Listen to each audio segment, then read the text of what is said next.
Welcome.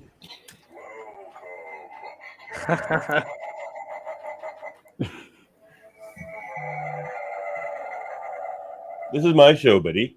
Anyway, welcome to... That's what you get. Oh, look, you can't find the best help these days. Welcome to the first of two horror-themed trivial debates this month. And beware. The show where three corpses, competitors, bring their sharpest points to the 6 categories, and not leaving their opponents unkilled, unchallenged in the open debates, followed by a quick death round to determine who will be the winner and who will be the victims.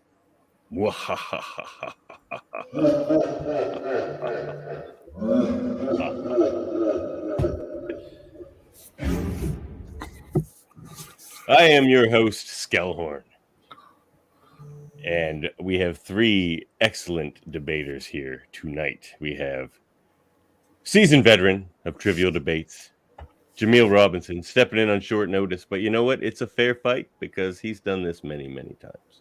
How you feeling tonight, Jaemeel? I'm good, and if I'm lying, I'm dying. Perfect. And we also have another experienced trivial debater.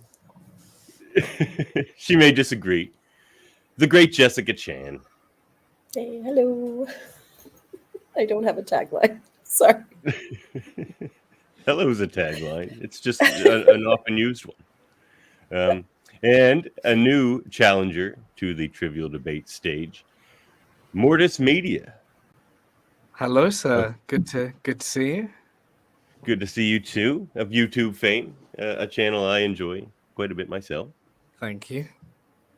Yes. Glad to have you here. Oh, I'm glad Murphy's taking over the banners there behind the scenes because I forgot. But yeah, that's me. I'm your host, Davan Skelhorn. So we have six categories to skew with a horror theme here tonight and debate. We have movies, TV, music, sports, history, and the wild card. And I see there's a tiebreaker there too. Interesting. And we will have a sudden death round at the end to determine the winner. And this is going to be fun. I'm looking forward to this a lot. So let's get right into it, shall we? With movies.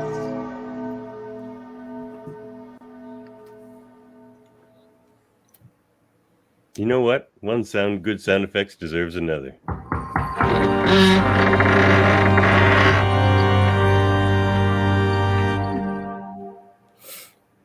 That's right, Murphy. It is a competition. All right. So, movies. We have, what is the best jump scare in the history of cinema? So, let's go with you first, Jaemeel, since you're the most experienced trivial debater. Okay. My pick, I believe there should be a company clip with it. I assume it's going to be played after is there going to be a clip? Okay, anyways. Sorry, no clips, just images for this round, unfortunately. Fair enough. That's fine. Mine is from the movie Hereditary.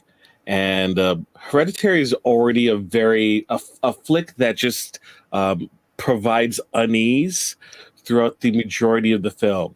But the specific part I'm talking about is where our character that we're seeing, Peter, is creeping in the house, and we're hearing the music and the tension rise, and we see a door that's slightly ajar, and we're looking deep into it to see is someone come out, and then all of a sudden, Tony Collette's character busts out and starts running after and starts this chase up into the attic.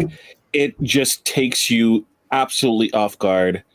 So, Hereditary, Mother jumping out of the darkness is my choice. All right. I can see the rest of my time. Mothers are terrifying. I get it. All right. Good pick, Jaemeel. Now over to a mother for the next debate.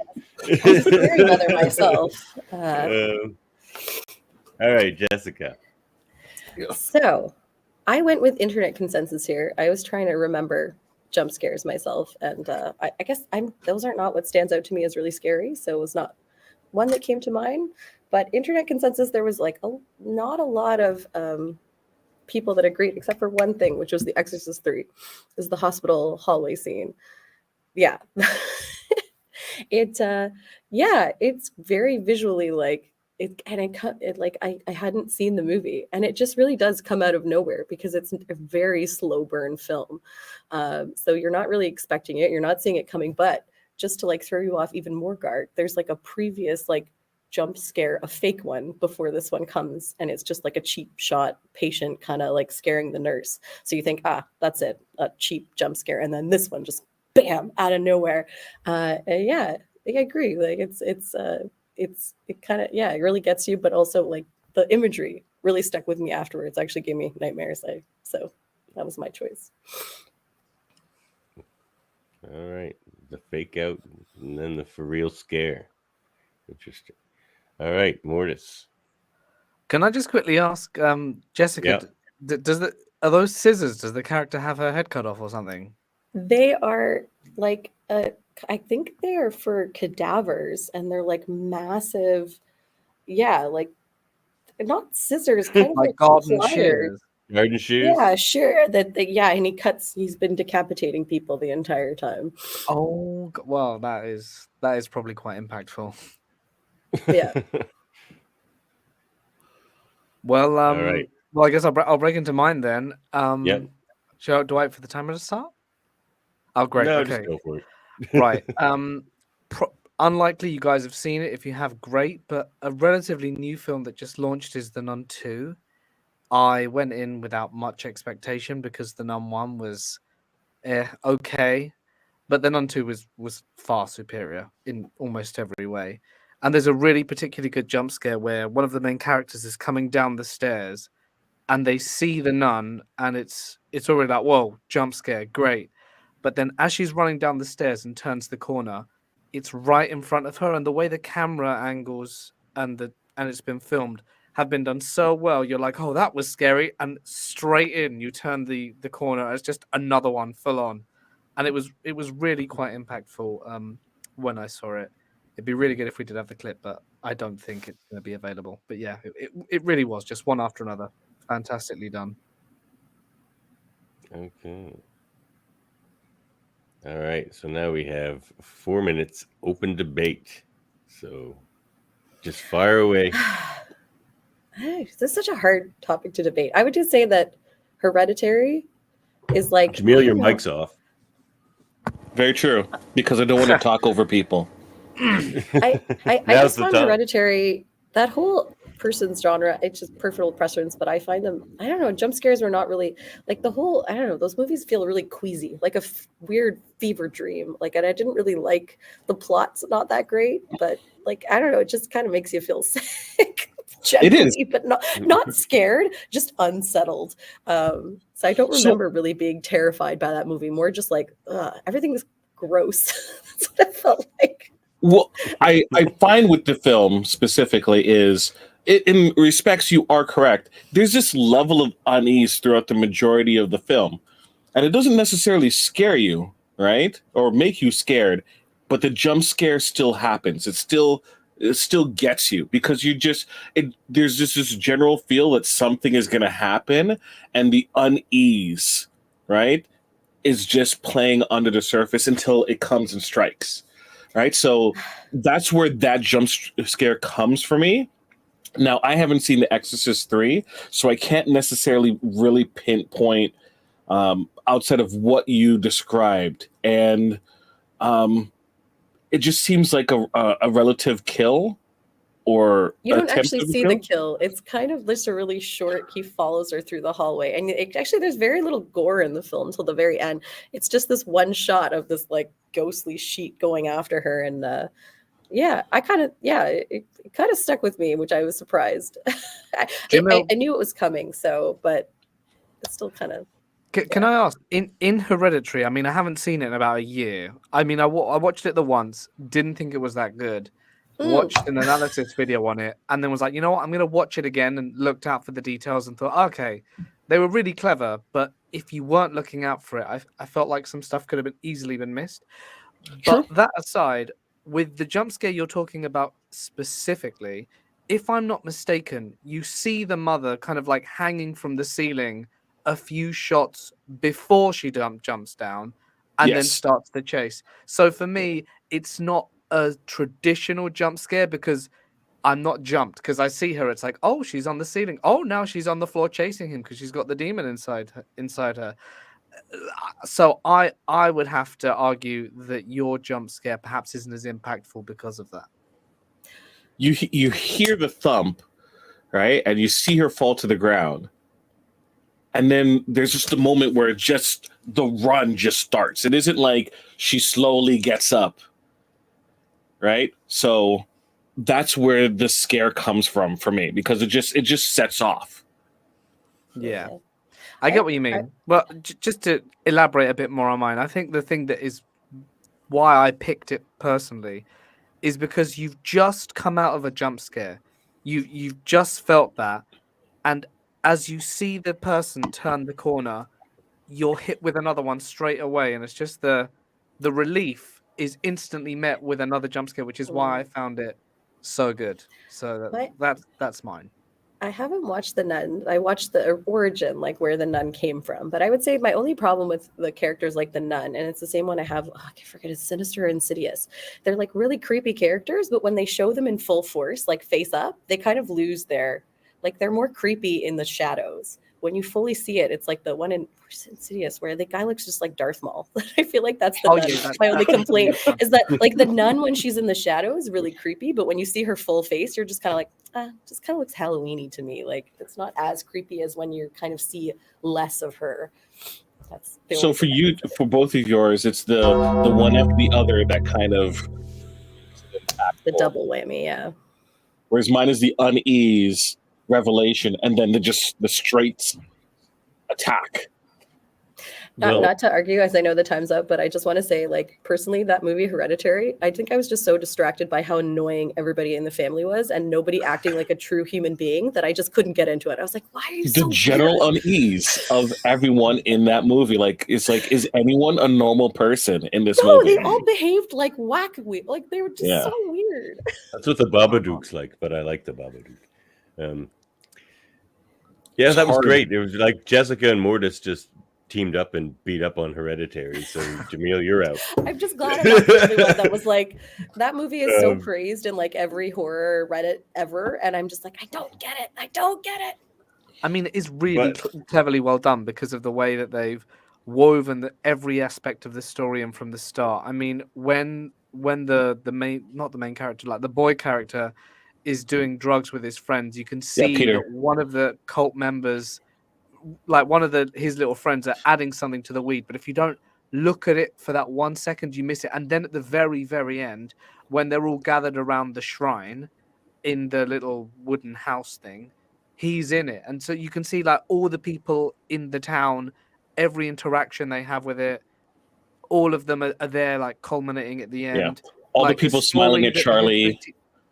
the history teacher, the story that they share, the one that the girl says, I can't remember who it was, but it was like how like it's already set in stone, the destiny is what it's going to be, and that's, you know, an allegory for how the movie is. It's like, this is how the movie is, this is how the story is going to be, no one's going to make it out alive, too bad. And that's exactly how it is. So it's really well done, but you know. Well- I find this guy's movie is very clever, and I see the cleverness, but the plot doesn't engage me. So I think that's Yeah, where that's I why check the it. first time I didn't really like it all that much. Well, it was close between Jessica and Mortis. You guys are basically arguing sort of like the same thing. It was like a scare and then another scare. But Jessica, nobody really went at The Exorcist too hard, and you sort of came at the nun with it. Once you see the nun, she's not very scary. She looks like Darth Maul, and that was a pretty good jab. Well, So another character looks like gets Darth the Another Maul. first character bit. looks like Darth Maul, but I was saying she's But kind of the same genre. Yeah.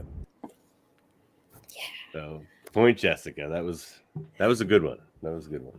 Well, good debates all around. Thank you, Reddit. And that was a hard thing to debate, so Thank very you, well Reddit. done. All right, let's move on to TV. Ooh. Which horror? Oh.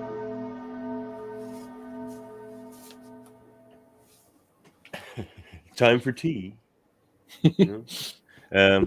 Which horror character would make the best game show host?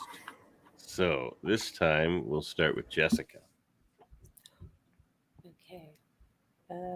I went with the first thing that came to mind was the Crypt Keeper. It's got to be the Crypt Keeper. That was my number one choice. He's got the puns. He's super funny. Like, I don't know. I just remember him really well as a kid, even though the show terrified me. He always made me laugh. And then while I was researching for this episode, because I was like, man, I got to brush up on what was going on. He turns out he already was a game show. So like score there. He was a game show host for a kids show. And I mean, that face for a kids show, game show. I mean, if they can make that for kids, then I mean, he's got to be good, right? So, that is my choice, the Crypt Keeper, hands down. Really funny, but also terrifying. So I feel like he fits the bill really well. All right. Which game show? I had to If you had choose a to pick game one. show. No, just Oh my God. for fun. Wheel of Because you got Fortune. 20 seconds left. All right. All right. Very good. Moving on to Mortis. All right, then. Well, I went with the dad in Get Out. He's, well, I don't know if you guys seen the movie, but he's the father of the love interest character. Yeah. He just looks like a regular dude, which is why I thought he was good. But underneath, there are just layers of disturbed man, because he literally cuts people's like heads off and like their brain out and replaces someone else's brain inside their head. So it's really weird. And I think you've got to be a specific kind of messed up to be able to do that, but then also to be able to function as a regular human being and hold it all together. I think there's going to be like layers of wrongness to you. So I think he would make an excellent game show host, because he can just embrace all these different situations and just play the person he needs to be. And as someone who can like remove someone's brain and put it in someone else's head, I think that definitely deserves some credit. Which game show? Well, I don't know, like Who Wants to Be a Millionaire, perhaps, or Oh, All right, Jaemeel. delicious. These choices were delicious. Yeah. Which leads to my pick, which is Dr. Extra Hannibal delicious. Lecter. Oh. excellent choice. Yes, a sophisticated, cultured man who is a brilliant, stylish, can explain himself and his feelings and thoughts very eloquently, so much so that one is somewhat even captivated by this cult of personality. I think he is a lock pick for any type of game show, reality show, any program where we as an audience have to be detailed and introduced to something, and for the proceedings of the show to be detailed. He is so captivating, so brilliant, psychotic, but great.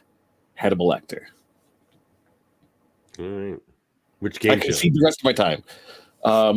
You pick, was it Hell's Kitchen? Hannibal's Kitchen. Okay, that's a good Very answer. tricky. All right. I feel like that is Oh, almost with worth a half nice point. liver. All right. All right. This is going to be a fun open debate, I think. Well, Okay. I think Hannibal Lecter is an excellent choice. My only concern being him being so intellectual and so, just so smart. I don't know how seriously he'd take a game show. Obviously, it's there as entertainment. And from what I know of his character, I don't know how much he'll be able to handle that, because he likes playing with people before he makes them his meal. And yeah, I think the Crypt Keeper was an interesting choice. I just don't think I'd be able to take him seriously if he were a game show host. It's a game show. It's supposed to be fun. I know, but that's why I would argue my dude. I think he's level-headed, but he can also be fun when he needs to be. My argument for you guys is it's 2023. Read the room. Deep sea submarines. Rich people. Billionaires. No one cares. Eat the rich. Nobody's gonna like your two guys. Two rich guys. Nobody's gonna like them. Nobody's gonna like them. Eat the rich. Even Hannibal. I will state that a nice blue collar crypt keeper that everyone can relate to, and also great puns. Most of us can definitely relate to being a living corpse. Yes, absolutely. I will say for each one. He's a working man. So Crypt Creeper, I think, would get old very quickly with the laugh and the bad jokes, because all you would be getting is a more skinnier, older Fran Drescher, and I don't need that. Right? An annoying laugh and bad jokes, Fran Drescher. How dare this nanny slander will not stand. The father for Get Out, although he is everything that you say he is ultimately a stick in the mud, and I don't necessarily think that people would care to watch that person in general. Whereas the person who would be more in the closest non-psychotic version of my character would be Gordon Ramsay, and he still has a show. He has multiple shows. He is still a franchise that has lots of ratings. So I think that where my character comes in, he does serve a different side of food, a presentation of Gordon Ramsay, but it's similar in the same vein, and it's a proven track record that still works to this day. So Hannibal Lecter to me is an easy choice. These guys are so Hannibal understated, Lecter man. isn't Gordon Ramsay. It's a game show. You need people that are loud. You need people like some. As the kids You've would got to say, remember that Hannibal guys. Lecter is guys the have no guy riz. who literally like he didn't like one DEA agent. He lured him into his house and started eating his brain in front of him. You know, I don't know how tolerant he'll be of other people's crap in a game show.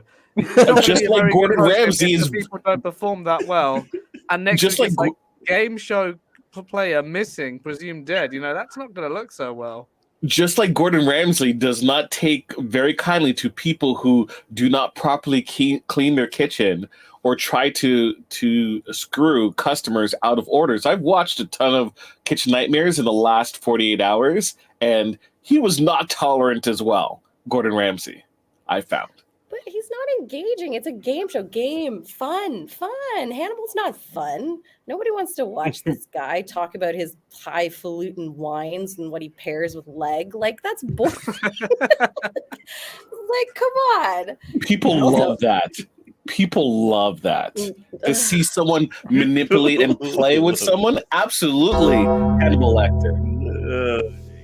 That was a lot of fun. It didn't disappoint.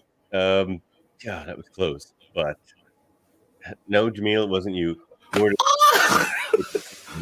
No, because on Jessica, the first thing I thought of when I thought of the question was Crypt Keeper. Like, he's probably who I would have picked. But some good points are made against him. He might get old quick. And Jaemeel, I kind of bought the argument that maybe a little hoity-toity, that Hannibal Lecter, and a little likely to not put up with the game show bullshit. And Mortis made a good point. I actually really want to see his pick host a game show, because he does fit in, but there's that sinister behind the scenes, so you're just waiting him for to switch people's brains. Yeah, I liked it a lot. Point Mortis. Capitalism, man. Capitalism. All right, that was a lot of fun. I like that one. All right, so onto music.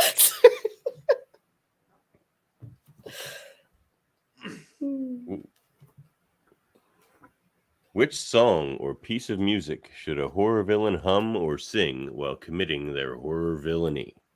This time. Do we get to hear them? Now I know how Andre feels over on the X-Men podcast. I'm always like interrupting him with sound effects. Now I get it. Yeah, start with you, Mortis. Do you play the track so they can hear it? Oh, do you have that, Murphy? Yep, it's coming.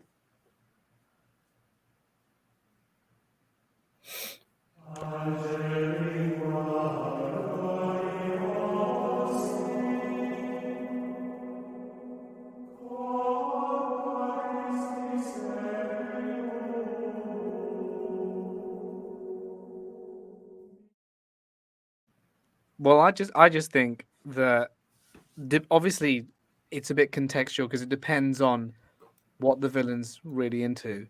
But I would imagine that if there was someone going around trying to kill people, they'd probably be into some like really niche, weird kind of stuff. I've seen a lot of like horror villains have like their not really like religious anti-epiphanies, like where they're like fighting between themselves and religion. And I would imagine that maybe if there were like one that was particularly struggling, maybe it'd be, you know, having a Gregorian chant in the background because it's like religious basis, and also, in my opinion, like super creepy. And I just think that whenever you listen to that, it's just quite unsettling, in my opinion. Like if you were to put that's something I'd put on in the background of like a horror house, not something more modern. That's my 2 cents. I concede the rest of my time. Okay. Very good. Very good. Gregorian chants. All right, back to Jaemeel. Oh, here it comes.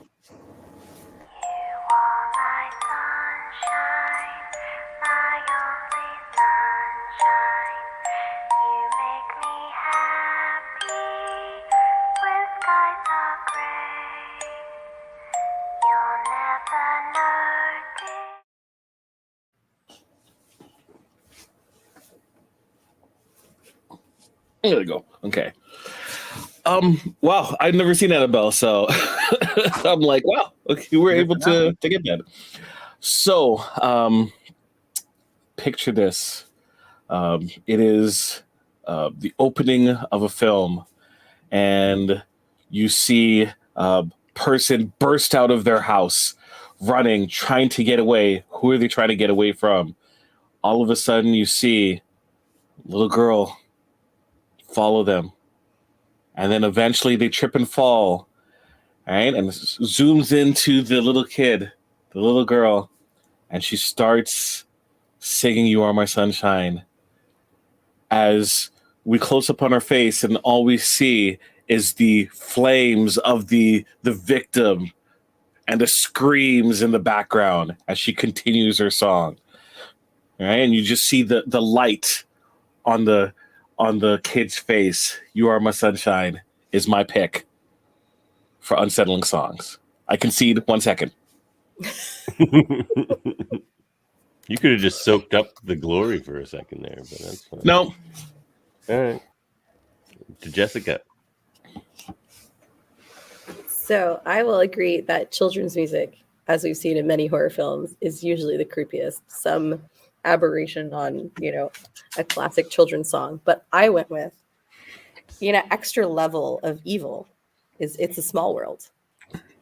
Because, one, it's in the title. It's a small world. I'm going to get you because you're not running away. The world's too small. And two, like, who wants to die with that stuck in their head? It's an earworm. So, not only are you fearing for your life, but the entire time you're like, I'm never getting this song out of my head. Like, maybe you'll even wish for death, actually, after a certain amount of time. So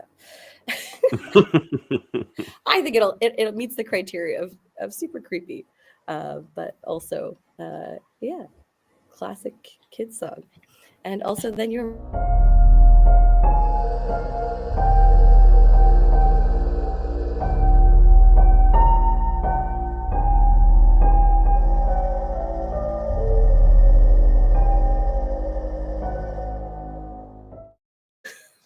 Pardon the interruption, Jessica. Yeah.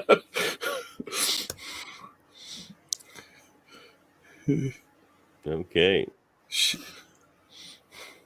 So, open debate.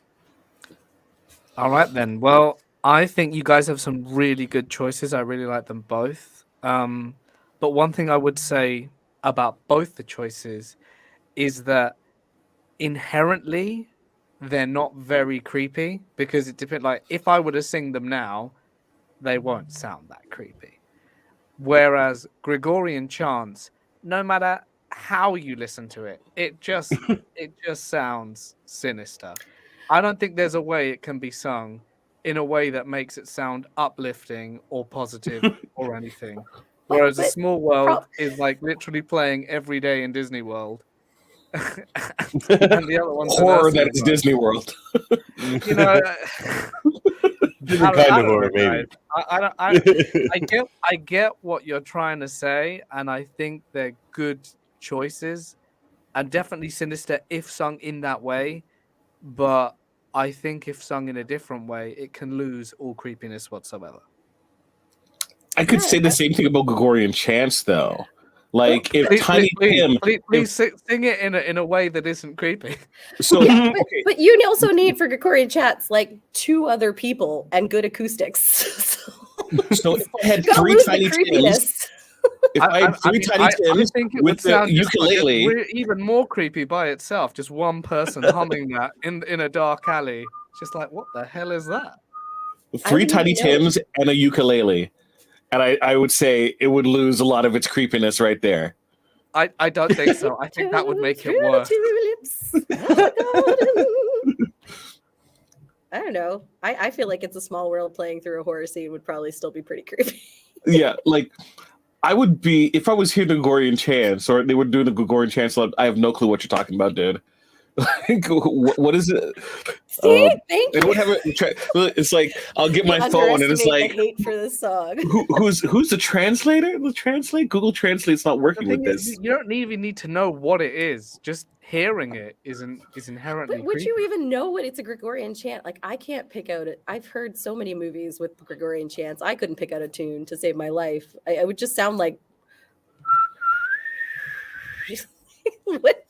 What would you even? The thing is, it said whistling and humming. It said whistling and humming. So no singing the chants. You have to whistle or hum it. So I don't even know I would be able to tell it was a Gregorian chant. So it's like, wait, I think this is the theme song to Sephiroth. He's coming. He's coming. I think if you really wanted to, you could probably learn it and hum it in a creepy way. But it's like I understand where you're going, and yes, you could probably learn it and hum it and sing it, but then it loses a lot of effectiveness as people are like, I'm not really getting that.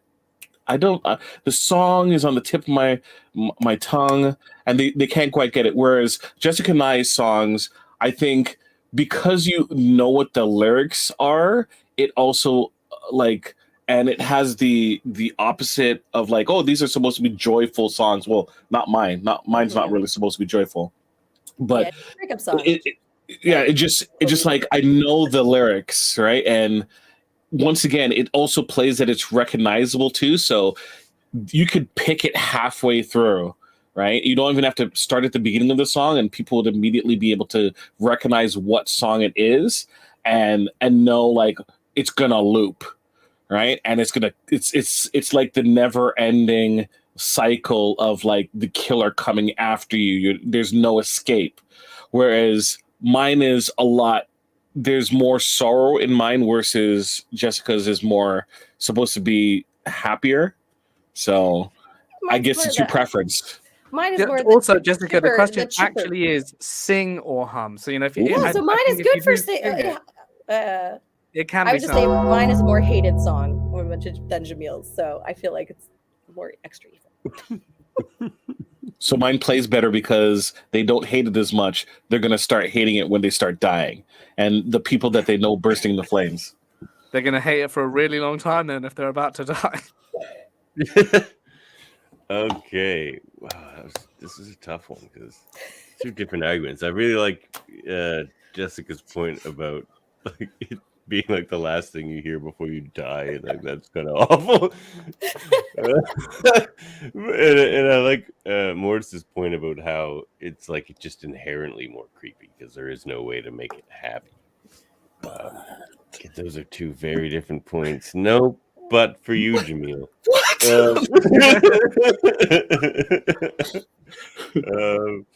No, I think because you and Jessica were kind of going down the same road, and I think Jessica. I think I went down that road and Jessica hitched a ride. I'm just, Oh, I pre-chose mine. I had my points written ahead of time. God, this one's tough. I'm giving this one to Mortis though. It was tough.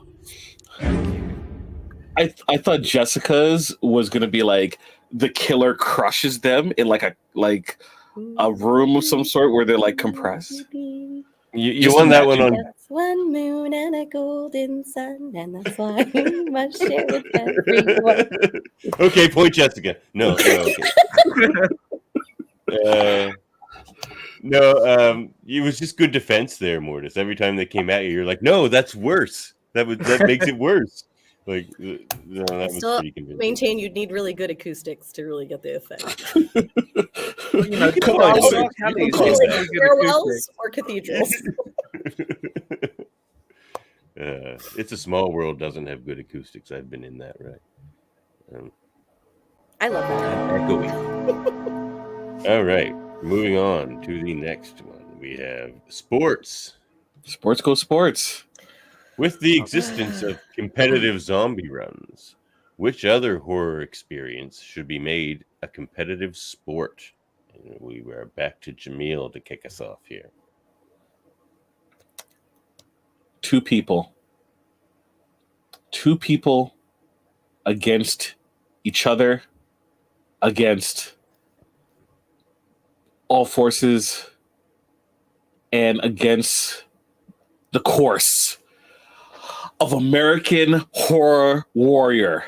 Yes, based off of American Ninja Warrior, you have the ultimate horror experience where two competitors go through a course and using their agility, their final girlness, and their ingenuity to bypass this course filled with pitfalls and other elements to avoid the killer and make it to the end of the course in the fastest time.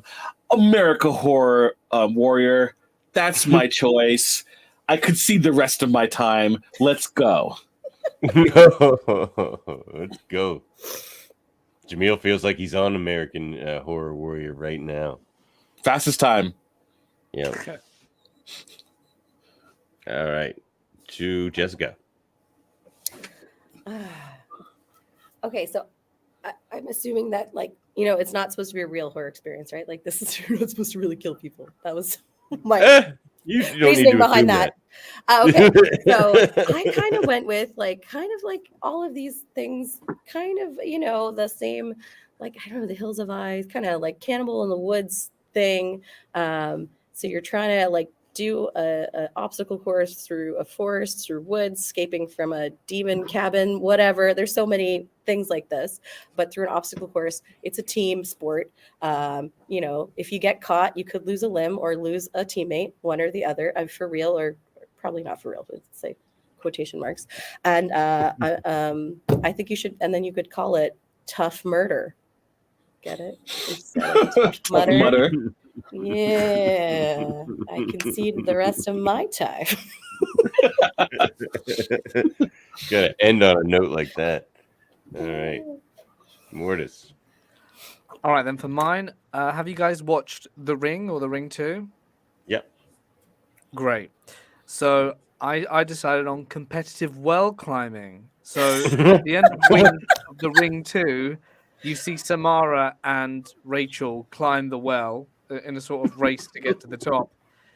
And honestly, I'm fine with either, solo timed, climbing to the top of a well, or, a race in the same well against someone else and just see who can scramble to the very top.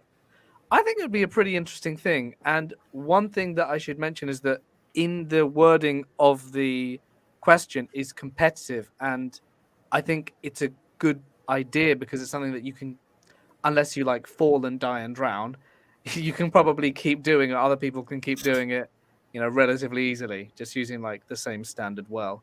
And it's probably quite fun to watch people slip and fall or to the top. Okay, this is going to be a fun open debate. Let's see it. I would be kind of bored with The Well, honestly. Yeah, I was gonna say. I was like, it's kind of one note. Like it's just one thing, and then it's Well, I kinda mean, done. it is, as the question says, a competitive sport. I mean, if it's something you have to do repeatedly, like people could train for well climbing, that there could be like serious competitions. You could argue that like hockey is just one, stick, people swinging it into the net. A lot of things are one dimensional, but As a there non-sports fan, could I be would. But yeah. there could be lots of fun aspects to well climbing. Oh, is That's that fair. rock particularly slippery and you're going to fall down and crack your skull? Is the water level a bit too deep for that player? Might they drown if they fall? How tall is the well? It's an The threat endurance of test. death It's a is what great makes it sport. interesting. I want to introduce it now. I think everyone should play well climbing. It could be a practical life skill in case you get into a really messy I situation. agree with you that it can still be a sport even though it's one-dimensional, but the three-dimensional aspect of American Horror Warrior, just it's so many things and it's ever changing. It can tour just like the American Ninja Warrior tours. There could be the family of the potential victim in the stands cheering them on, hoping that their friend or loved one doesn't get murdered on the course. Gladiators. We're just bringing back gladiators is what we're doing.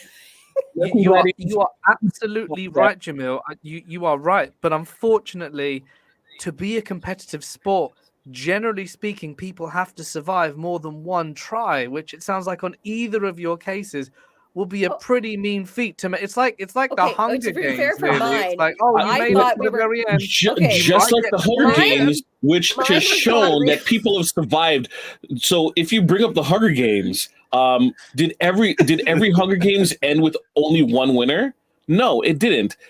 Through multiple Hunger Games, there have been multiple survivors, right? Not just the victors. So I push back against Jaemeel, that. The one time. Not just the Don't one bring- time. No, okay. All right. Okay, I'll argue Hunger Games. My thing was, oh no. We lost Jessica's face, but she might be back. Okay, I'm here. Can you hear me? Yeah, we can hear you. Okay. Nope, there you are. Mine was not real. Okay, I thought it was like zombie runs. Like I thought it was like a team sport, and like the killers are behind you, but they're not actual killers. I thought you would just lose a teammate. A little too close to Zombie Run. A little too close to Zombie Run. Lose the ability. I know it's through the woods, and I mean Tough Mudder's a thing. So then you just add in like Jason Voorhees or a bunch of isn't mutant the Tough Mudder cannibals. more like a solo thing and not really a No, it's a competitive competitive team sport. No, I it is a checked the competitive team. website. Yes. But what if you do it by So- yourself? Then it's just solo. But it's not. It's a team sport, so you wouldn't do it by yourself. Well climbing you do by yourself. I'd say team dynamics is what makes sports interesting, really. I mean, you want to see the interplay of people. Survivor is disagree. interesting because of people like interacting with one another and competing. Not if it always. was just Survivor one is guy, if it was just one guy on an island, you guys would be like, a very skillful thing to do. I mean, No one watches rock climbing. It's like extreme rock climbing with wet No one watches zone. rock climbing. It's like that is the fair. No one next watches level. rock climbing on TV. But No one watches- even though you might not watch it, you can respect it is a competitive. I sport respect and very Tom Yeah, but hard. it's Cruise not and Mission interesting. Impossible too. Doesn't mean I'm It's going to not consider it a interesting. sport or watch it. So, The I would question say at doesn't least- say it has to be interesting. It just says it has to be, a competitive. and that's realistic fair. sport. Your choice isn't interesting. I agree. I would say remove the threat of death from Jaemeel, and it's a product that already exists. So I think. So mine- thank say you the very same much thing for about yours as workshopping my well. idea. Jessica agrees with me.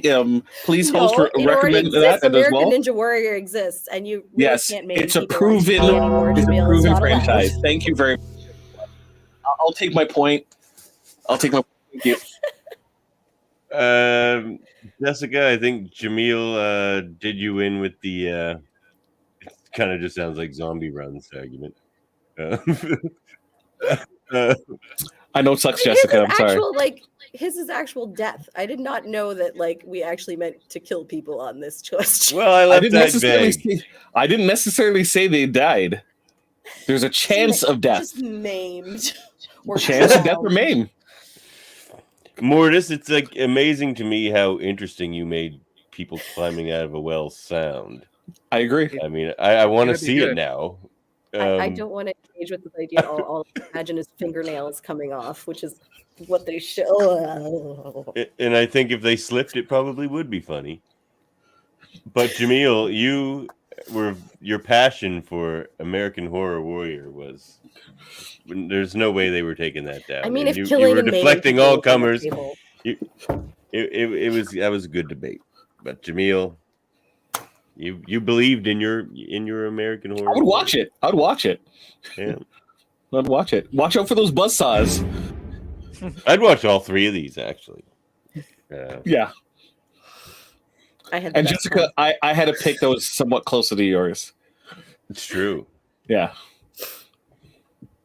So Although Merrick's is very interesting. I disagree with what I said. It wasn't interesting. It was.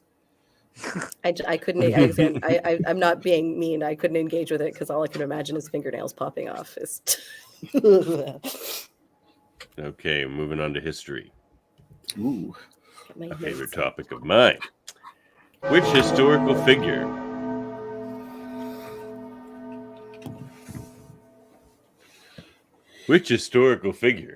would make the best horror protagonist? So we're not talking about the villain here. Which historical figure would you love to see chased around and potentially killed in a horror movie? And potentially defeat the horror villain. Who knows? But let's see what our debaters think. So we're back to Jessica, I believe, here now. Okay. I hope I have enough time to do this woman justice. I chose Nancy Wake, who the Gestapo called the White Mouse. She was a French resistance fighter, originally from New Zealand, but she fought in the resistance. And yeah, she would call the White Mouse because she would escape the Gestapo. She would basically flirt with Germans while she was in France undercover to get information. And then after she was uncovered, she escaped, ran right back, parachuted back into France, and helped the Allies basically fight the war from the inside. She apparently killed a Nazi with her bare hands, walked and biked 300 kilometers to get word out to form a rescue. But also, hilarious woman. Like they found her in a tree when she parachuted in, and this guy was like, "Oh, is all the fruit in France this beautiful?" And she was like, "Cut the French bullshit and get me down." And at the end of her life, she sold her medals to fund her lifestyle and said, "There's no point in keeping them. I'll probably go to hell and they'd melt anyways." So, like a genuine badass woman that I would love to watch. That was a nice quote. Nice pick. Interesting She pick. can seize the rest of her time. Yeah, well, that was a perfect ending. All right. So, Mortis. All right, I went with Walt Disney, probably an unconventional pick, but I figured that the man was like a revolutionary, a genius. He invented animated cinema, right? He worked his ass off to get where he needed to be, and everything he accomplished in his life, speaks for itself. The reason I picked him specifically is because I thought if there was a protagonist in a horror movie, and you want to see him think his way out of situations in order to hopefully overcome whatever obstacle the horrific creature, etc., is throwing at him, you're going to have someone who thinks outside the box, someone who's quick on their feet and on their mind, someone really sharp. And from what I read about Walt Disney, he met everything. Hard worker, creative, thinks on his feet, thinks outside the box. So yeah, he seems like a really good kind of guy to have on your team. That's how I think of it. Interesting. Very different picks, that's for sure. Yes. All right, Jaemeel. What else are you throwing into this salad here? I love how we picked three different choices because I picked Moses. I picked Moses. Adopted child to a royal family. I'm sorry. I also love the picture. Sorry. So horrible. Okay. Oh, so I'm still keeping my time. It's fine. Um, adopted son to We'll a get you in royal the open family. debate. Adopted son to a royal family. He is on the run because he stops a slave master from killing a Hebrew. Gets high and realizes that he has to save people, goes back and has to fight off this overwhelming force by the Pharaoh. Practically insane and has no problems killing everything and everyone. And it's this basic Moses is this hero that is to rescue the people, the Hebrew people, and lead them out the horrors of the Pharaoh. I'm sorry.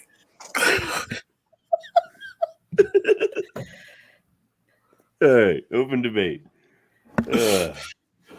Okay, I just Jaemeel, like, how are we supposed to debate you? Like, gonna commit a religious thank hate you. crime here, try to go against this right now.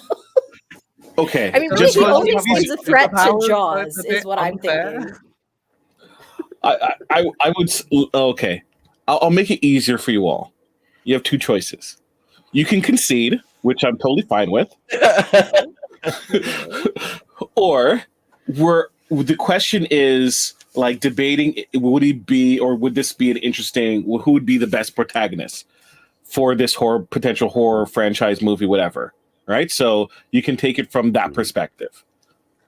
Right. No one's Well, going to come after you. Jaemeel, I think it's a really interesting and excellent choice, but I think the problem with Moses is that he's just too OP. He's too OP. You know, Yeah, fair. you're not going to have a character in a horror movie be that good if the moment he comes out, he's like, doesn't matter what this guy throws at me, I've got a magic staff, and I'm communicating with God. I cannot be slay. I disagree. I it's disagree so with that hard, statement you know, because during my description, I never indicated his relationship with God. I said that he left, he got high, saw a burning bush, and decided to go and save the Hebrew people. I did not incorporate You God special into the getting high situation. powers? I mean, I just feel like he's really only a threat to Jaws, right? Like, just part the seas and Jaws dies. Jaws. Like, I mean, who else are you going to attack there, The- man? the Like, if Pharaoh. you're stupid enough to walk into the seabed, but everybody knows that trick. That's not going to happen. Nobody's going to follow. He parts the waters. I'm going to follow him in. His trick is The too Pharaoh well was known. very He determined to also get him. pulled down a plague which Also- killed everyone's firstborn son. So I it's know, also kind pretty of a dick good. move.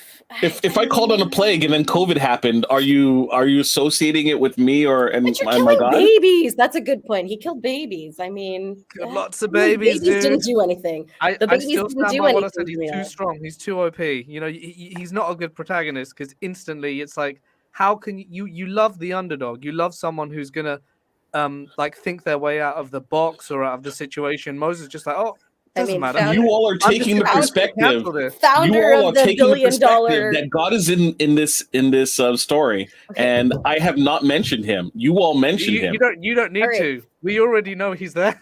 Can I just say my woman, sexy as hell, called Bombshell by her, by her compatriots, Jen, just was amazing and funny, documented to be funny. We don't know if Moses is funny. Walt was also documented to be funny and Moses smart. was hilarious. But also Walt Disney kind of seems more like a villain to me. I mean, I love him, so I haven't looked too much into his seedy underbelly of Walt, but I know it's there, and I don't want to look under that rock because I don't think I'll know what I found. But I mean, the thing is, John Wayne frozen in the basement of Disneyland. You can't. The thing is, with your person, we can't look up her history, like her shady past, which she might have. So I don't think it's a fair swing.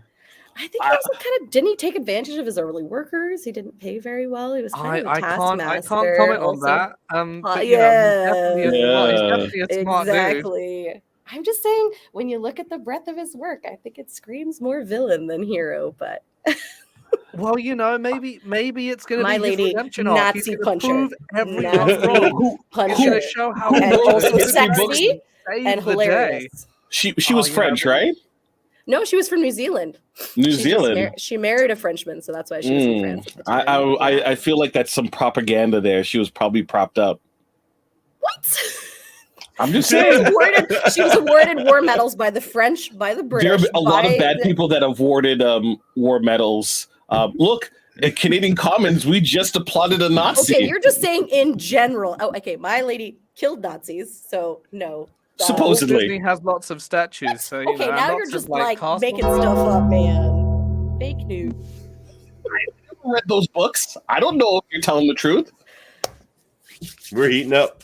I'm pretty sure. All right. We must be descending into hell. At least know of Moses.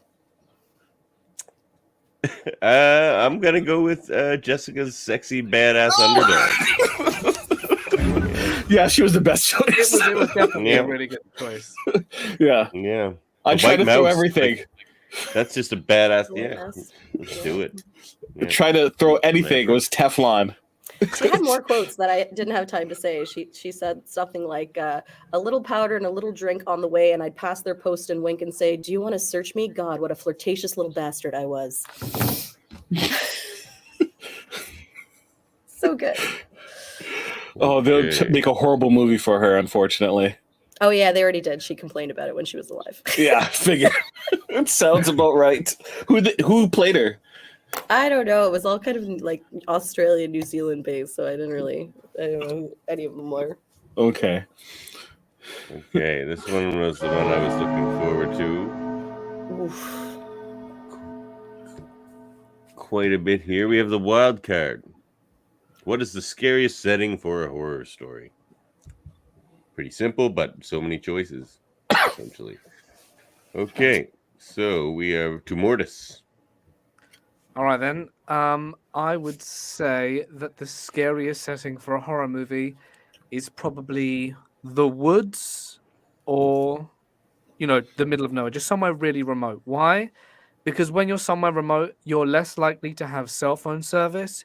You're less likely to be anywhere near any form of communication with anyone you know. So you might not be within like a reasonably good driving distance between, to a hospital or to a relative, especially if you're like camping out alone or something like that. It's a hell of a lot darker if you're not adequately supplied, and even if you are, you might not generate enough light to see everything outside your radius of light. You're also in an unfamiliar environment, therefore you're more on edge. And yeah, it was just a really creepy setting. I mean, some people enjoy it, but it's just the sheer isolation and fact that if something happens to you, most people might never ever find out. They might never see your body again, or just find your corpse years later because you're in the middle of nowhere. No one can see you. And, if a tree falls down in the forest, and is not heard, I forgot the expression now, but you know what I'm Doesn't make saying. a sound. The tree falls in the doesn't make woods. a Doesn't sound. make a That's it. sound. That's it. Does a scream. Yeah. All right. No, it's to Jaemeel now, actually. I'll take my point. Thanks. Caves. Not the answer is point. caves. It's caves. The answer is caves. It's caves. Like, okay, so just jumping off of what was previously said, remote, cell phone service won't work, gets really dark naturally, obviously, because cave, it is a self-contained area. There is no sky. You cannot see what direction you're going in.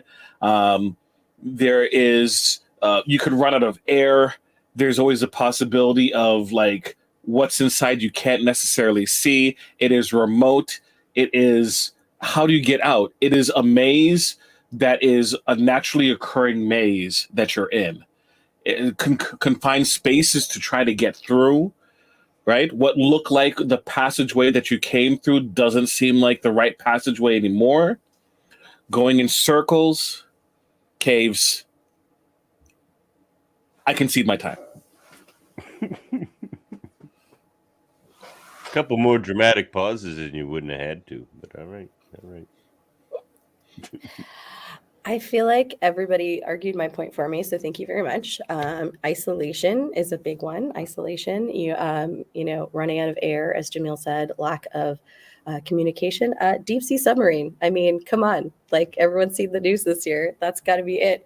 Deep sea submersible, or like there is no chance of escape, really. I mean, if there is something on board, you have to either get this thing to the surface yourself, or you're going to slowly run out of air. Or the best thing I heard about what happened to Ocean Gate, not the best, obviously it's horrific, but was that there's like a second between you being alive and becoming physics, because if anything breaches that hull, you vaporize. Essentially, you just turn to soup. So either you get yourself out of whatever horror situation is going on in that thing yourself, and you have to confront it, and there's no way out, or you're going to die in any other horrific way, either running out of air or becoming ocean soup. So that definitely, it's got to be the worst place to be. There's no chance of escape. There's no chance of escape. Reasonably, anywhere else, you could actually find your way out. Maybe there's a glimmer of hope. Well, the good thing about ocean soup is it's well seasoned. Yep. All right. So to Mortis. Right. Oh no, we're to the open debate. Sorry. Yes, I was going to say, didn't I already talk? So yeah, sorry about that. So I just wanted to say here too, because all of your picks are isolated in the middle of nowhere. So like specifically, the woods, I would say. Host, can you please restate the question? Restate the question, please. Oh sure, we get no, not that one. Go there. It is. What is the scariest setting for a horror story? Yes. Okay. My problem with Jessica's is that hope dies extremely quick when you're in that type of situation, and therefore the fear disappears because you're dead. You are already dead. So therefore a lot of the fear just disappears. You either confront it, right, and you just die. Whereas the glimmer of hope that you were talking about causes that fear, because at any moment it can be taken away, and it just it's a prolonged situation that you got to deal with. So prolonged. It's like, I'll go down this corridor. Maybe I've hope. No, dead end. Right? It's like, oh, there's a place here. And you're like, you try to get through. No, it's too tight. I can't get through. Right? And time after time and time again, the hope is there and it's snatched away. Whereas there's no hope for the submarine. You're dead, as you mentioned. No, okay. See, my logic. There's no hope of someone coming to rescue you. It's not the Ocean Gate sub. I was thinking like a military sub. So there's places to run and hide first. And my idea is the sub itself is not the horror. There's something on the sub. So it's a forced confrontation. That's the scariest thing. You can't hide. You can just hide and wait out the cannibals to go to sleep, or there's a time limit. So you're forced to do something. That was my argument. Whereas with the caves, there's distance. You can get out. Can you? Yeah. There's always the possibility. Where is it? But the there's submarines, always the possibility. The submarines, it's up to you really to get yourself to the control room and get yourself out. But it's power runs out. So are you sinking? Are you just floating?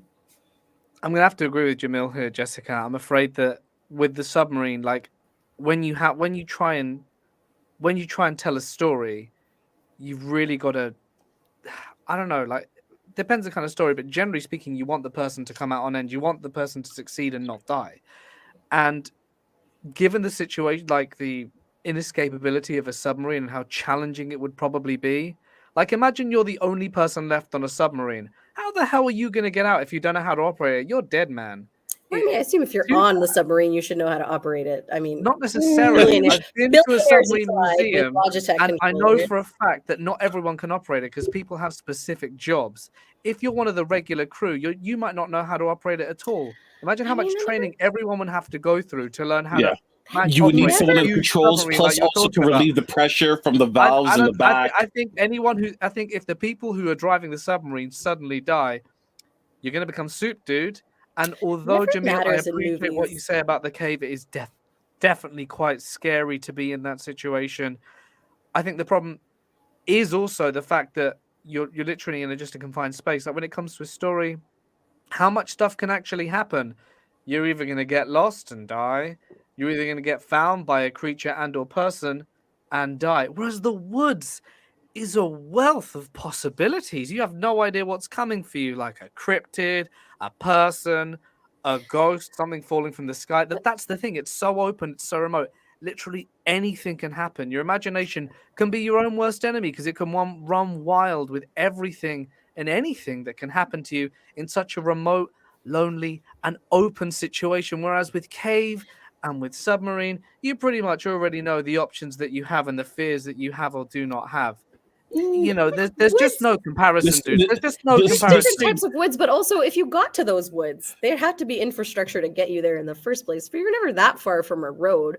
And if you're into a hiking trail, they actually do have a sign in and sign out system. So people Plus, you have the stars as your guide that will at least direct you to a location. Woods, right?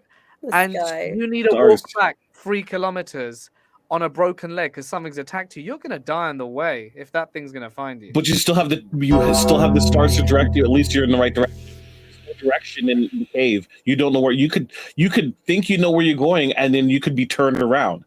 Right? One more, the Undertaker shows up. Yeah, I was about to say that. All right. Let me just get to old Charlie here. So that was you could say Mortis killed that debate. Yeah. Did he? The possibilities in the woods. I didn't think I was gonna go that way because I love the woods. But yeah, cave could get boring. Submarine, I kind of agree with the points there, where it's like there's not a lot of the horror that you can infuse into that, at least not for very long. The Abyss would disagree with you. Maybe. I'm going to give the point to Mortis. Jaemeel, thanks for joining us. The Descent.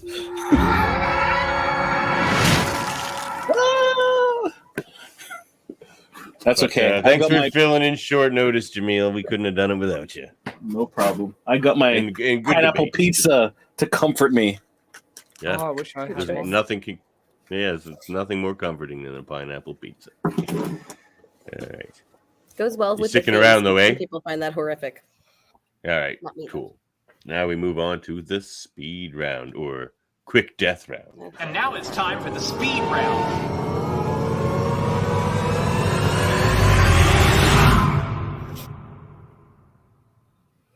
It is. Okay, so they're still generally on the same themes. All right, so for this one, whoever shouts out first the particular, these are like kind of yes or no or like 2 option questions. Whoever shouts out their option first, they'll debate that, and then the other person will debate the counter. Although there's at least 3 options for one of them. All right, so let's start off with movies. Oh, okay. Which is the better horror anthology, Tales from the Crypt or Creep Show? Oh my god.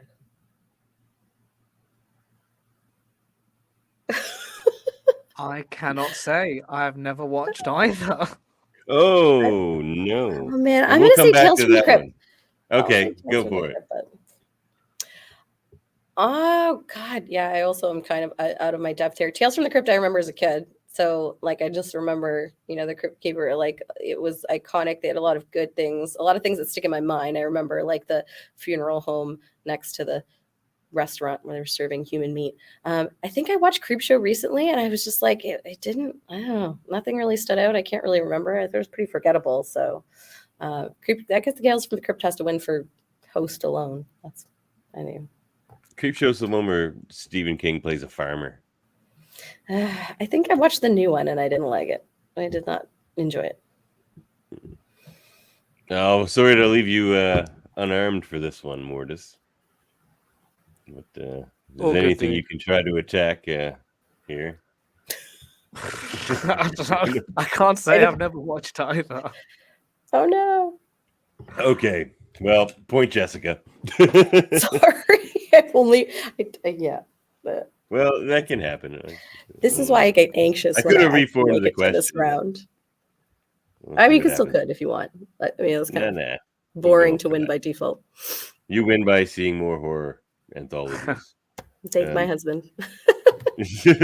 Thanks, Michael Chan. All right. TV. Best horror movie TV adaptation: The Exorcist, Ash vs. the Evil Dead, or Hannibal. God.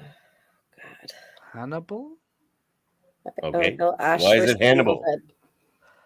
I just think I like the way they expand on the story from the movies, and it just makes it just that much more enjoyable and scary. But in all fairness, I haven't actually seen Ash versus the Evil Dead or The Exorcist, so I can't really comment how they did those. Okay, Jessica. Okay. Ash versus the Evil Dead. I'm kind of always up for Bruce Campbell as Ash. He's hilarious. The Deadites, I mean, being a jokey show, the Deadites are always really creepy. I admit I've only watched one episode so far, but I liked it. Hannibal, I found lost the plot in like season 2. I gave up. It was too like, I don't know, mystic woo-woo when the protagonist kind of falls for him and falls in love and gets like Stockholm syndrome. It really lost me. I didn't enjoy it after a while. It just kind of, it fell apart a lot in later seasons. So I didn't like it. It was disappointing. Okay. Point Jessica. All right. These have been tough. All right. Are we not? Yeah. Are we not doing 15-second rebuttals?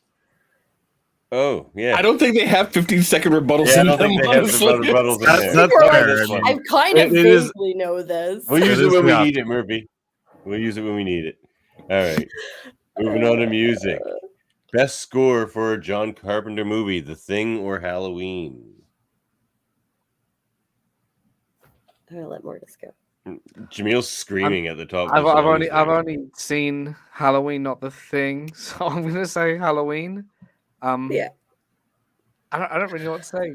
I can't really compare it to The Thing, but I like the score. I found it quite compelling, but yeah, I wish I'd have seen both now.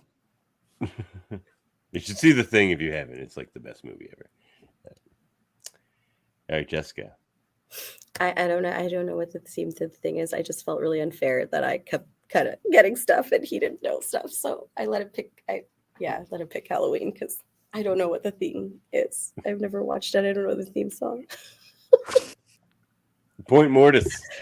We're just so compelling. This lightning round is just. Okay, here we go. Jameel's over here like, Yeah, Jameel's screaming. It's like, why? Why? get Davan. Anything you want to say, Jaemeel? Folks, it's okay to lie. Just lie. Just lie. Do you think I've seen Hereditary? I've never seen Hereditary. Jameel understands Have you this even game. read the story of Moses Jaemeel? Oh my God. He's never heard of Moses. Murphy picked that for him. Moses too. It's okay. Look, just commit. Don't you put that evil on me. Don't you put that evil on me. All right. Just commit. Don't worry about it. Yeah. How do you argue with makes a good Halloween, point. though? How do you argue with the Halloween theme song? How do you argue? Okay. The Thing has an amazing synth soundtrack that Does has it? been. It does. It does. Okay. By Has- Enrico something. Yeah. That it has been an influential soundtrack score to hundreds of musicians. It is often referred to as an inspiring piece of work that has inspired their further works in the synth pop specifically. Okay, I'm talking. There is that versus the iconic of the. And the response would have been, okay, Jaemeel, hum the theme to Thing. The Thing. And I'd be like, Yeah. Can't. It's a lot of bassy. But anyway, okay, sports. This is right. Best sports equipment for horror: cricket paddle or baseball bat. Baseball bat. All right, baseball bat. paddle. Mortis. Okay. Having played cricket and baseball, I can say that the baseball bat is just far more robust, I think. Easier to carry around. just more practical all around, and you can carry it over your shoulder a hell of a lot easier than you can a cricket bat. That weird corner on the cricket bat, because it's flat on one side and kind of like a triangle, isn't it? Kind of makes it's heavier than a baseball bat as well. So, and I just think it's just more classic. It just looks cooler as well. I would argue that cricket bat for like the layman. I mean, obviously with horror movies, you kind of start out with someone who hasn't been in a horror situation before, so the cricket bat would be an advantage because it's got a wider base, so it's harder to miss. And I would argue also that like a baseball bat's fine, but usually kind of in all of post-apocalyptic anything, or you kind of have to add things to a baseball bat to make it deadly, like nails or something. But I think the cricket bat, like solo one-on-one, I think the cricket bat's heavier, it's got more weight to it, so you're going to do more damage and also more kind to screw ups with aim. All right, 15 seconds, Mortis. If you want it. Yep. Okay. Well, I think it's you're right, but I think also baseball bats can be made of aluminium or another material, whereas cricket bats are generally made of wood, and therefore can hit harder and just more durable and easier to carry around. Jessica. My rebuttal is that mine is more versatile because when you're in a swarm situation like a zombie, you can push people back because the thing is much bigger, whereas a baseball bat's too small to do that. So you can actually do more crowd control with pushing with the cricket bat versus a baseball bat. You can really only aim like one-shot heads, whereas the cricket bat can probably deal more damage to multiple targets. Pretty close debate there. So Mortis gets it for saying aluminium. Damn, my lack of accent. Yeah. Sorry, Jessica. I like the way you say aluminum and stuff, but all right. So we have history. Best symbol of Halloween, jack-o'-lanterns or ghosts? Jack-o'-lantern? All right. Why is it jack-o'-lantern? Well, historically, the jack-o'-lantern was the original icon for the pagan festivals. It was actually carved on a turnip and then eventually changed to the pumpkin given its availability. So historically, it is, more iconic because it's always been there. And, whenever you think of Halloween, that's definitely the first thing I think of. Ghosts are spooky, but jack-o'-lanterns are eternal. And they're in every movie and every TV show and, sold everywhere around Halloween. Okay, I would say that ghosts they are such a good balance with Halloween of like scary, but also can be really cutesy. So it kind of hits both targets for kids, but also actually brings genuine fear, which was how jack-o'-lanterns it's kind of one note. It just kind of does its thing. It doesn't really it's not going to scare you. Jack-o'-lanterns are not scary. Whereas, part of the fun of Halloween is being scared. So I think the ghost gets it on that aspect. But, and like, ghosts evolve. Like, they evolve as people evolve. Like, they're translucent because of film. Like, it's cool. Like, it moves with the culture. 15 seconds, Mortis. I get where you're coming from, but I think that also ghosts can be talked about and or seen during other times of the year, whereas jack-o'-lanterns are generally only ever seen or mentioned around Halloween. So I think it's probably the better symbol.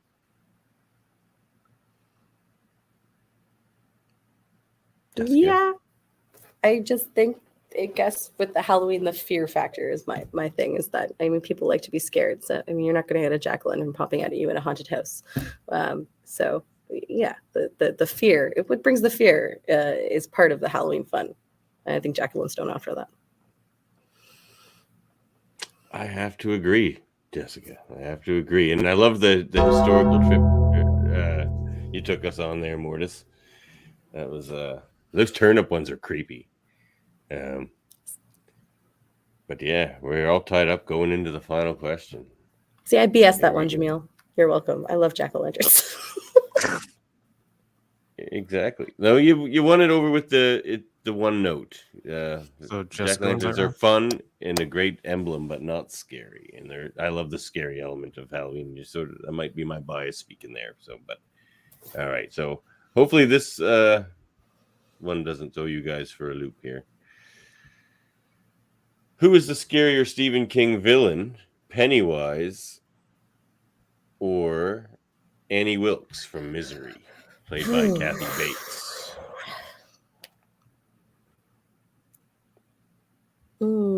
I'm gonna go with Pennywise, if that's okay.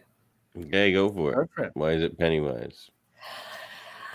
I find it's just because Annie Wilkes is like I always felt like she's terrifying, but not like she's her, and it's for that specific target. Which is Pennywise is like can follow you anywhere, can like comes into you in your dreams and like eats your fear and like comes up through the drains. It comes up through the drains. Like, do you know how scary that was for me as a kid who went swimming a lot? That was terrifying.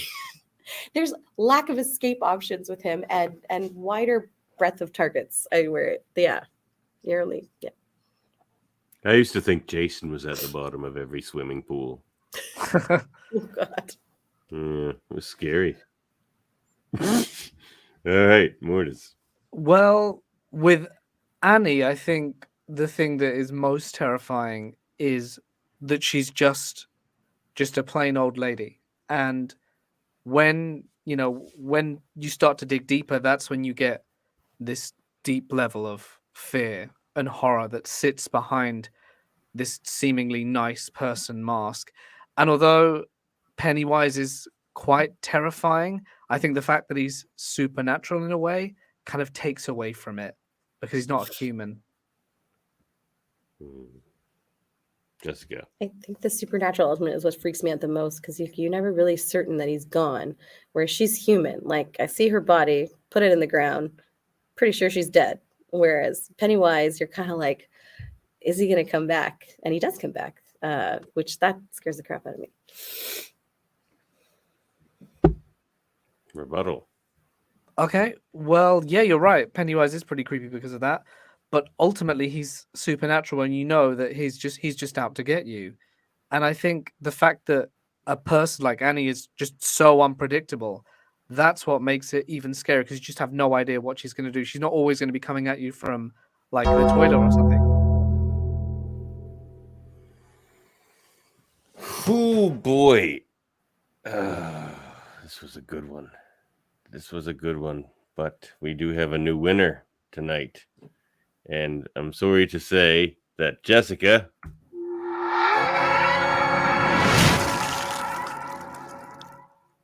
you've been eliminated. Always a bridesmaid, never a bride. You're a lovely bridesmaid. Thank you. Good job. Yeah, good job, everybody. That was close. Thank you. That was close. I think, but the playing off the fact that she's just a nice lady, and then like, is every nice lady just gonna bash out your knees? Like, I don't Only know. if you're a Do you? best-selling author. I feel this is more True. like a Stephen King nightmare than for regular people. Probably that's what he dreams about and like wakes up screaming about. Well, that's why every character is always like a horror author, isn't it? Yeah. Oh yeah. Yeah, he does do that a lot, doesn't he? Yeah, he does. It's like so many books. How many My books mom always says did he write again and again and again? Oh, I don't know. He's done a lot. But you know, like, I can't remember. Is the dad in The Shining? He just wants to be a writer, but then the son, he becomes specifically a horror writer, doesn't he? Yeah.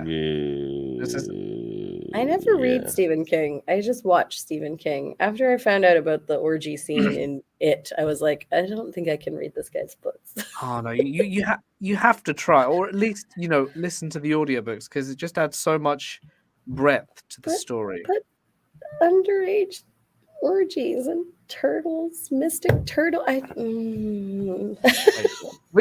Well, you be nice to Jaemeel, Sam.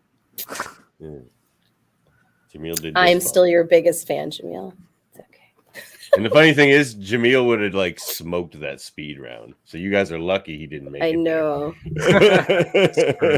would have cleared house that speed round. That was a fantastic episode. Jameel's seen everything.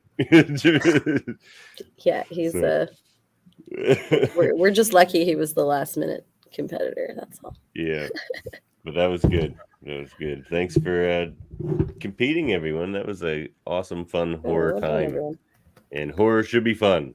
Well, yeah, should it? I don't Congratulations, know, Mortis but it Media, is. on winning this episode. Your first roundabout here in Trivial Debates, and he cleared house. Well done, sir. Thank you. Yes, well done. Yeah. Champion. You can call yourself Trivial Debates champion now. That is a feather for your cap. Gonna put that in the YouTube description. Exactly. Goodness. First, it's like Trivial Debates champion, and I do good horror stories. Yeah. Speaking of Trivial Debates, we're coming back with a second horror themed episode on Sunday, October 15th, with our host, Davan Skelhorn. He's hosting the festivities. We've got special effects makeup artist Mark DeVoe.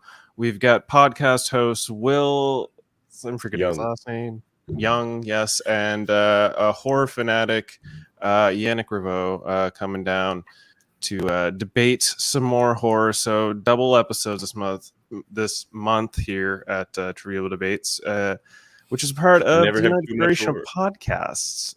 If you don't know, before you go there, Mortis, why don't you tell everyone about your awesome channel? Yes, of course. Oh, yes, I tell scary stories, lots of them, on a regular basis. You can find it on YouTube at Mortis Media or Spotify and other podcast places. All the places that catch all the podcasts. places get your podcasts. Yeah, exactly. All right, now you can go ahead, Murphy. Of course. And speaking of podcasts, we are definitely check out Mortis Media, though. Highly recommended from your host here. Yes, high recommendations from here at the United Federation of Podcasts, where we have all sorts of podcasts, including Live Long and Podcast, the Star Trek themed podcast, where we cover show reviews, radio theater, deep dives with locutors of Trek. They've got probes, they've got science divisions. We've got all sorts of great Star Trek content over at the Live Long and Podcast. We also have Graphic Histories, which is hosted by Andre Mayette, the host of Graphic Histories, where he gets to interview artists from all over, from generally comic book lore, your favorite artists. He's interview coming up with Stephen E. Gordon. Yeah, and he just interviewed, which is appearing tomorrow, our own Dave Mader of United Federation Podcast. Andre hosts also the X-rated animated review show with Davan Skelhorn. What did you guys review over there on X-Men? The third to last episode of season 5. And that was fun. We had one of our Patreon supporters join us, and that was a lot of fun. Patreon supporters like Jaemeel here, and who's also a host of the Super Maida Brothers. They are brothers, where they're hosting things and doing shows on Survivor and Big Brother. How are things over there with you, Jaemeel, at Super Maida Brothers? They're brothers. We are doing Survivor and Big Brother. So Big Brother, we do it on Sundays, Tuesdays, and Thursdays. Not this Sunday because I'm here, and we had a prior engagement, unfortunately. And we do Survivor on Wednesdays. So check us out. We also do Marvel reviews with the Mary Marvel Mater Society. You mixed it up. That was the closest I've been. Okay. Yeah, it's the Mary Mater Marvel Society. Rolls off the tongue. We also got the Hellbound podcast with Alex Blackbird and Michael Chan, where they talk about horror movies and all things and such. Mortis, if you ever want to hop on that one and talk horrors with those fellas, I'm sure you'd be a welcome guest. Thank you. Yeah, we also talk movies over at Hold Up, a movie podcast, where Davan and I usually yell at each other over silly things about movies with a guest that stands there awkwardly and tries to tell us we're not that crazy, but we really are that crazy. You should come check it out. We're starting season 2 real soon. We're launching off to space with Apollo 13, Ad Astra, and Outland. Yeah, Outland. Yes. And you all don't fight okay, even on track. Go ahead, Jaemeel. So those are the podcasts. That's what we got going on over here. Thank you so much for joining us for Trivial Debates. And we'll see you on October 15th. Leave your comments. Let us know what your answers are for these questions. And, debate yourself that subscribe button. Thank you so much, and take care.